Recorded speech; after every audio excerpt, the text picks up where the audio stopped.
Hey guys, back with the 100 Things projects. I've gone back to my wood paintings and sign making. I really enjoyed it when I used to do it.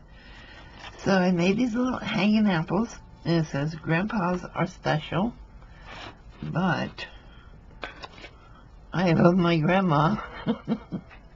Yeah, y'all know I'm going to go with Grandma. Anyway, I got 2 of these, and all of these signs are going to be going in my shop. Then I did a Happy Holidays with some snowflakes and dot painting on it. And this is 12, 13, and 14 is Farmhouse, established 1845.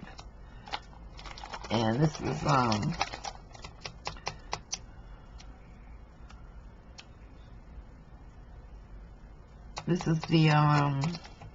stays on ink on this one.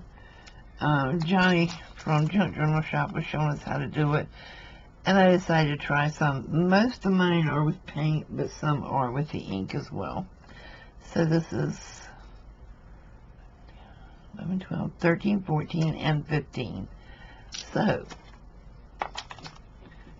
I have some more coming up, and I will show them to you soon. Thanks for watching. I'm going to get these 100 things, guys. Trust me.